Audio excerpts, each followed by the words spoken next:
Hey guys, welcome back.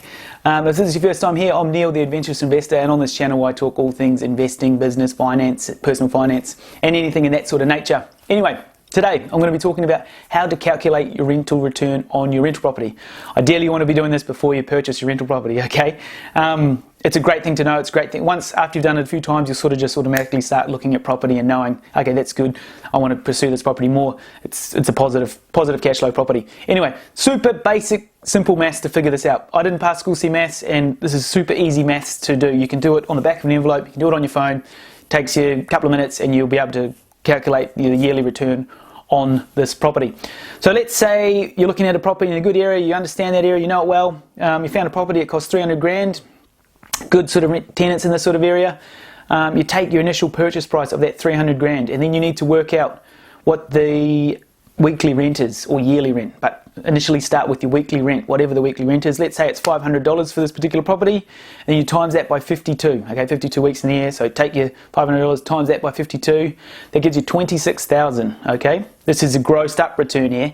So take your $26,000, and then you divide that by the initial purchase price. So let's say in this example it's 300,000. So take your 26,000, divide that by 300,000, and that gives you 8.66% return on your money invested. That's a pretty good return. And then you want to work out, okay, let's take away a few bills and sort of see where we're stacking. But if I was, after my initial calculation, I was getting 8.66, I'd be pretty excited about that. I want to keep doing more research. So I take my 26,000. Now I'm going to take away all my management insurance rates and all that sort of thing. So let's say your management is 8, 9, maybe even 10%. So let's say 9%. It's going to be $2,340 for the year management cost to run it through a real estate management company, which I 100% recommend. It's money well spent. So take that away. Then let's say insurance would be around maybe $1,000, give or take.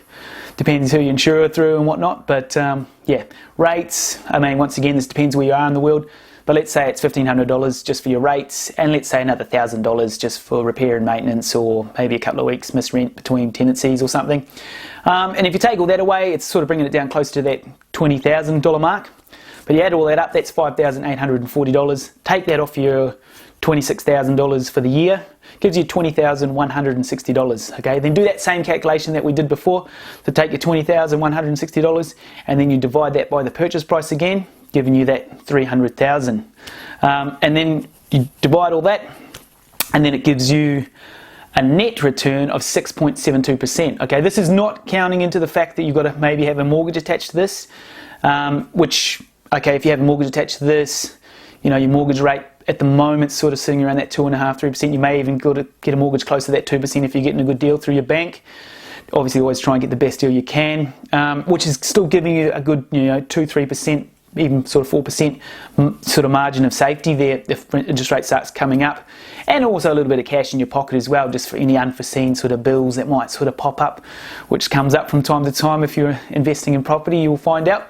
So that's just a real basic sort of calculation. You can do it on the back of a notebook or whatever, just sketch it out super quick. And I would do this before you even start really looking at the property. You can do this online, just when you're looking through all the different properties online. Just go through, and after a while you'll sort of just start seeing, oh, what's the rent for? Okay, cool. And then do some more research, obviously. So yeah, that's real basics, how to figure out the rental return on your property. If you enjoyed that, guys, give the video a like, it'd be much appreciated. And if you want to see some more videos like this, obviously hit the subscribe button below. Once again, you'll be the first to know when the next video drops. Okay guys, enjoy the rest of your day. See ya.